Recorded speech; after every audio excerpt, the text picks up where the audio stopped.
What's going on, everybody, and welcome back to the channel today for a very, very special review. Nigerian Terrell here. We're here to review I think it's very safe to say, one of the top anime movies of all time, in Jujutsu Kaisen 0, which is finally coming to US theaters March 18th. Finally. And yes, Japan. It is considered amongst the top 10 anime movies of all time, already racking in $106 million, not yen, US dollars, and it hasn't even opened up in the US yet. So yes, you can consider this to be one of the biggest animes of all time. But yes, if you have not heard the news, Jujutsu Kaisen 0, the prequel to the series Jujutsu Kaisen. I'm just going to start calling it JJK just in case you all are not aware that everyone calls it that. But yes, JJK, which is a fantastic anime. I mean, when it released, it was literally everybody's next fix. Everybody went and checked it out. It is already being talked amongst the elites. So definitely take your time to go out and watch it. But that's okay, because you still can enjoy this without watching it, because it is a prequel, which also by source material, if you kind of look over my shoulder there, by the manga as well, also titled Jujutsu Kaisen 0. But by watching the film, you're going to get a lot more than what you got inside of the manga. So, you know, there's appreciations to both. And thus, if this is your first time ever hearing about Jujutsu Kaisen, now you have a lot of work to go do. But there's one thing for sure, you need to be in the theaters March 18th for this. Terrell, instant thoughts of this? Man, I knew as soon as I saw Studio Mappa, who did Attack on Titan, Yuri on Ice, and The God of High School, and of course, like, you know, the series itself, I already knew what type of animation we was going to be on. Like, they don't play when it comes to actually taking their time and really ironing out a lot of like the stuff that people complain about when it comes to like animated movies. They did an amazing job. Now, good thing for JJK 0, trying to say that whole thing fast. JJK 0 is that this is a prequel, and so you could, like you said, you could jump right into this without having to worry about reading the current manga or watching the series, because this really doesn't affect what's going on presently in the series. But like you said, that's crazy to hear, man. Over $100 million for an animated film. That's a big deal, especially, and it hasn't even gotten here yet. I know it's going to sell out here, because this is a real fan favorite this year. Yeah, and we're still in the pandemic, so right, all boxes are being checked as to why this is a big deal. And another thing for you big anime lovers, I should say this, even though we've been kind of already saying it, but just in case you have any other reserve, this is also canon. So, you know, there's still a little bit of a, you know, some people feel like, well, why should I watch it? It doesn't have any correlation to the series or whatnot. But yes, this is canon. It is a prequel. And again, for all intents and purposes, there's appreciation for wherever you go in terms of getting your JJK fix, whether you want to go back and read the full chapter manga, or if you just want to jump into this, or if you want to go into the series, you're getting it from all directions. But in focusing on this, you know, I'll let you talk about what it is, but I got to give my instant reaction that the score had no business being as good as it is. I'm telling you, like, I'm going to talk about the animation, but damn, was the score so good, so good. The score is fantastic, and it's already amongst one of my favorite scores. It definitely is. It's a banger, up and down. I mean, like you said, you were talking about, like, pretty much when we were watching the movie, like the score is what really moves you. Definitely with this type of movie, which has a lot of emotion behind it, and it definitely, like, the action scenes, the music in the action scenes are really well done, and within the you know, of course, the emotional scenes in the movie as well. I was looking for the soundtrack myself. I'm like, man, why is it not out yet? So, like, I need this. I need to buy this, a vinyl.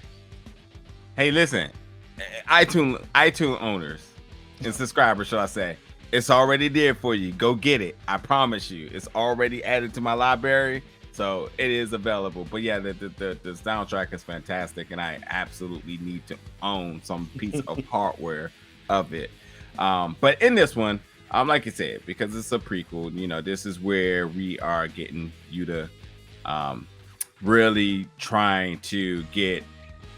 He's trying to make everything make sense right now, Right. and it's, you know, I don't want to give spoilers, but like I will say that upon him now coming to the school as a special grade student, you know, there's a lot of interest into him, but there's also a lot of commitment and dedication to helping him cope with his curse and also his past. And we just see him train in different, shall I say, situations, a different caliber of situations, until he ultimately, shall I say, becomes an elite. And obviously, this has a lot to do with Rika, who we know is, we do know now, girlfriend, his fiance. We'll start with childhood friend. Right. We'll start there with it, which in a accident ultimately bounded the two of them together forever. But a magical curse. Yeah, magical curse. But Rika is definitely a force to be reckoned with, which you should know. And this is why everybody now has interest in him. Right. And making sure that, you know, he's on the right side of this now. So, but yeah, that, you know, I'll talk a little bit more about everything. But I do want to say, because, you know, we watched the English dub. I just want to kind of. We did. It wasn't bad. Yeah, I don't. I mean, you're a stickler for this. I'm not a person. Though. You are. You're definitely a stickler. It is. I'm not a person. Whatever I watch first, I resume with keep watching. Like with Dragon Ball, I'll go. I can watch both of those. I could do Duolingo, but it depends on what I watch first. I mean, I think that there's a lot of fantastic English voice actors, and I think that the stigma that for some reason that you gotta watch the you gotta watch the subs in order to be a true anime lover, which I think is just foolish. I'm gonna put on for the English voice actors and say up and down the board, I thought there was fantastic jobs done. And you know, I could literally name everybody, but I think that folks definitely showed range and certainly versatilities in their in their performances. And I think, you know, talk about Yuta and Kylie McKee, just up and down, you just see the elevation of and emotion throughout this entire film that you know, I think there has to be a little bit of a certain level of aspect, I mean a little bit of determination going into these roles, knowing that it's already come out in Japan, knowing that's already successful in Japan, then to step into it and take this responsibility as the lead. And I think it's just a fantastic job that should be noted. And I think that you know, when you look at everybody's performances, I think everybody really brought their A game, and I thought this definitely, you know, was a really good outing for the voice actor crew. And it's a small amount of folks. It's not that many people involved with the film, right? But yeah, people definitely put their foot into the work as well. I was gonna say too, like me and you had the privilege of meeting some of the JJK voice actors. Unfortunately, the ones we spoke with are not in this movie. Yeah. Because that stuff happens later. So yeah, and like you said, I mean the voice acting in this was really good. Like I said, I'm not a stickler, but some people do feel like the range sometimes with like Japanese voice actors just sounds better. I don't know how, you know, like those. It's no logic behind it. It's literally no logic behind it. But like I said, they did a really good job. I felt like everybody's voice fit the character perfectly, like especially Gojo and Yuta, like everybody fit perfectly, and like you can definitely hear, like I said, especially in like the emotional scenes, like that the emotion really come through that voice actor. Like they you could tell like they felt some of that personally. You know what I mean? Not the story itself, but they had something that they channeled to really bring that out in this movie. Yeah. 100%. I mean, I just think that, you know, it's just way too much of a dark cloud over English voice actors for whatever reason. Like people love them when they meet them in person, but when it comes down to films or series, they're just like, I'm just gonna watch the Japanese. Which is funny because a lot of people's introduction to is Toonami, which is all English voice acting. And I don't think it was until like, later when people were getting like the bootlegs and stuff like that they really was like, oh, you know what, this sounds good. So yeah, fair weather fans. I mean, they're just like, hey, you're not a real, certain type of fan or participate in proper fandom unless you do it what they deem is considered the right way.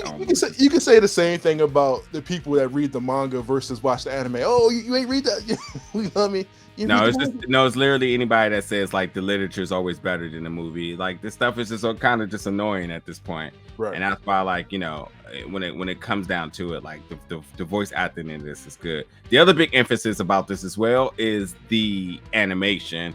The animation of the series is really, really good. And I think that's one of the biggest reasons why people were really drawn to it, is that they say, wow, this looks good. This feels modern. And then you see how it just separates from other very popular animations, animes going on right now.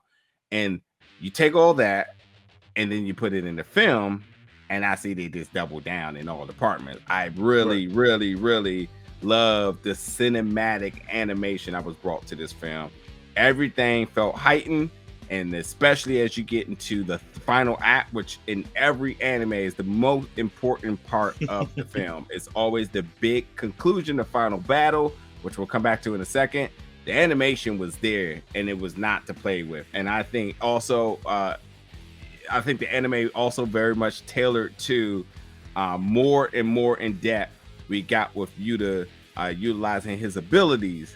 The stronger he got with Rika, the stronger and the more he was able to control his curse, the better the animation got. And also there's villains involved, obviously, too, that also can make that, that same claim. The bigger the villain, the bigger the threat, the better the animation, which means the ultimate collide at the end with the big bad versus the big good is going to really present a very, very visual spectacle. And this one definitely did. And that's not always a given, but that's exactly what you want. And this one I thought did a fantastic job with it. We're in a new age of anime where there was a time where anime would have to go on consecutively with no breaks, and the animation would suffer because of it.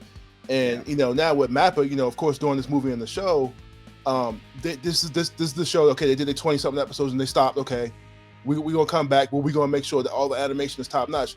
Same thing with My Hero and this. Like there was never, you were just gonna get what you was gonna get. You know what I mean? Like there was, the animation will suffer for it. But Mappa, this movie is so good animation wise. Like they've already announced they picking up a whole bunch of new projects. Just how good this animation is. Yeah, you know what I mean. Yeah. So it's weird the time we live in. Simul dubs, everything at the same time. Where we would have had to wait like 3 years down the line until they got the VHS tapes and dubbed them over before we got this. You know what I mean? This is a golden time of anime, especially with everything that's happening now. So. Absolutely. Now, folks, if you read the manga, now I will give you a little bit of comparison here. So the manga and everything in terms of the manga is within the film, but it's a 2-hour film. So you're like, oh, I didn't read that much of story. You're right. There is other fleshed out elements in it. Yuta and Rika relationship and basically their start is very much fleshed out in this. Even the aftermath of things is kind of fleshed out with it as well.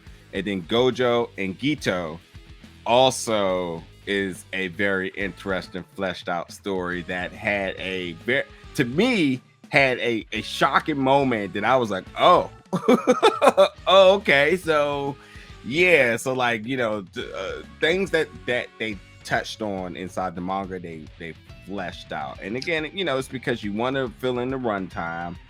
You want to up the stakes, you want to heighten the dramatics, and it works. It's never a dull point in any of this storytelling that I feel either take away from the action or ultimately take away from where we know these characters to get. So like, Very, very interesting, and some of like my favorite part. And I don't know if it's my favorite because I had not already known about it, but I thought they were just so significant into making things work. I hate to really, drag out the review, but I will say like this is like a comparison to the extended version of the Lord of the Rings, where it's like say that. it's the truth. It's just like there's so much backstory that you're like, well, why do these people click the way they do? Why do these people operate the way they do? And I think we can talk about Panda in this instance a little bit, which isn't a manga, but understanding how the prequel really shows you how these people come and have these certain bonds and learn certain skills and have this little, shall I say, an appreciation for one another, or maybe an interest in one another, or what was it like before you understood how certain character was, which obviously what's his name with his vocal curse, understanding why is that an understanding, how does that work and whatnot. And I think that Toge is what I was getting at. So like, it gives you all of that in a very deliverable and easily digestible way.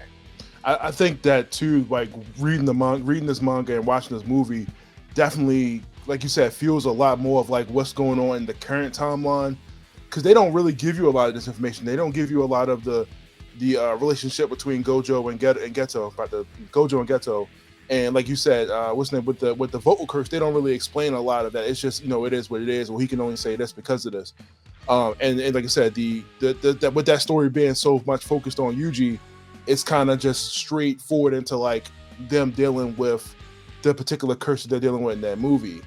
But like you said, this is a really good starting point for anybody that's interested in JJK. Like a really good starting point. Yeah. Now, a little bit other things I want to talk about is I thought there were some really good fights that I need to talk about. Panda and Geto fight was easily my favorite. This movie. It just made no sense how big of a banger that was. I also thought that Miguel and Gojo fight was really, really dope as well. He was playing with him. It was still dope. I mean, my man served him up a Killer Instinct Ultra combo, and I was like, oh, that's a wrap for you, bro. Put the sticks down. Gojo is broken. They need to they need to fix him. Like, for real, he's a little too broke. And then Yuta and Geto fight was just the icing of the cake of all of these things. But I will say that though, the issues I do have with the film is that I do feel like the final showdown was not like a volcano eruption. It was more like pulling back into the station of riding a roller coaster. You got the speed, you got the big drops and all that other stuff. And then the final fight, and you're just like, oh my God, do we got something else? And it just kind of pulled into the station. You're just like, dang. Yeah. I feel like the problem with that is that we do know what's going to happen. Like there was really no stakes. Like we know none of the characters we see are going to die. Like nothing's going to happen because we know they're in the current timeline. So there was really like, it was cool, but there was no stakes to the fight other than what's going to happen to Yuta. Yeah. Yeah. I will say there was an interesting part of Rika and Yuta's relationship that I felt like, I don't know why they avoided. There's a particular part of it that I feel like they was like, here you go, and snatched it back. And I think it was important, much like how we started this review and trying to define what the relationship is. Right. If you've never seen anything, I think it was important that they had a certain scene done to give transparency as to what it is, because it does come off sort of different. It does come off confusion, so I say, if you don't know, but I think there was a particular part that could have easily just went in a very safe direction in it. Now, there's also some other risky things that I thought happened in this film as well too. Let's just talk about Geto real quick. Geto, who has he has like a whole thing of calling people monkeys. So for a minute, I was like, I wonder if he's gonna try. All right, now if Miguel get called the monkey, I'm canceling this dude straight up. Yeah, right? they not that dumb. They're not going to touch that. He did call somebody a womanizer, which I was like, oh, okay. So it's like my man's is completely unfiltered at this point. So it is what it is. You know, we got some panda sexy talk. You know, we got to get some of that. Who have I not? Oh, Maki, of course. I gotta say that her fight scene in the beginning truly was like the tone setter in terms of animation. And if you have never seen this anime, that you say, "Oh, I like how swift this move, how crisp this moves, abilities, and all that other stuff, transitions and everything." I thought her initial fight really was like, I can get with this, and it's much like I felt like in the series. It was just like I can't even remember who the first fight was, but I remember it was a fight, and I was just like, oh, I am going to watch more than one episode of this, you know. So, same thing with this as well too. You're getting all that. I don't know if it's important to kind of give you all timelines and whatnot, but couple years maybe. 6.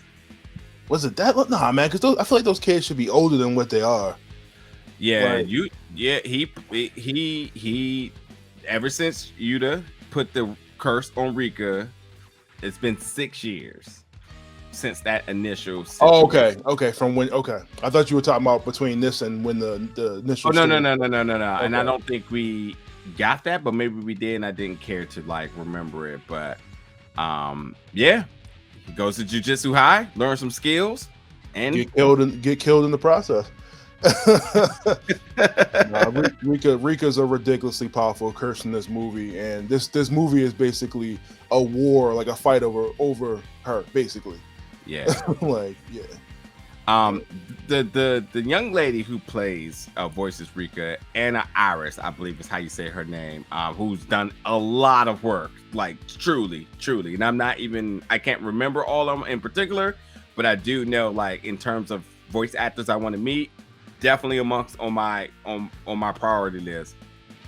The vocal stretch of Rika Curse in voicing that should be noted as one of the most epic performances I've heard in an anime. And I know, and I'm not gonna say I know, but I do think there could be a possibility of some, manipulation in terms of the processing of it. But you still got to do the work. That's it. Right. You still got to do the work, regardless of what post-production and processing may be. Easily a fantastic performance, and I'm willing to bet it's all natural, because I don't really know some cough drops. Well, yeah, we know people like Sean Schimmel, who goes out there and does all of the Goku stuff. So like it's possible, and we don't know or hear too many folks say like, "Oh, I go in there and they tweak my voice." Everybody says, "No, I go in there and I do the work." This is their performance. This is their hobby. This is their career. This is their passion. This is not just their hobby, is what I'm saying. So I'm willing to bet that they're going in there and they're doing their thing. So but honestly, folks, I really can't convince you enough. Like, this movie is overly successful for a reason. Now that you have a chance to check it out on American soil March 18th, do so. It's fantastic. I really had a good time, and I can't wait to watch it. And please, whatever you do, you have options to watch it on both. But like, please don't sit here and hate people for the decisions they make. I'm really tired of it. It really is. These English voice actors do a lot of work. And now listen, say that they release the English only here, which they are going to release both. But say we're only going to do one. Imagine if all that work went into Japan, made a lot of money. They come here, people don't support it for whatever stupid reason, and then it's like, hey, we'll just push it back in America months later because of that, because we know they're not going to support. It's literally, it's about making money, but they also got to understand where they want to make their target demographics to make money. And if they don't value the US because we won't value our own people doing the work, what's the point? Yeah, that was a time where you were just gonna get one version of it, and that was it. Now they give you the option of seeing one or the other, which I think is really cool. Yeah. But yeah, I mean, definitely got to support them voice actors. Definitely keep the work going. Buy that merch. Yeah. Buy that merch. Buy those Blu-rays. Dude, you gotta do. But yeah, folks. Last time, there's after the credit scene.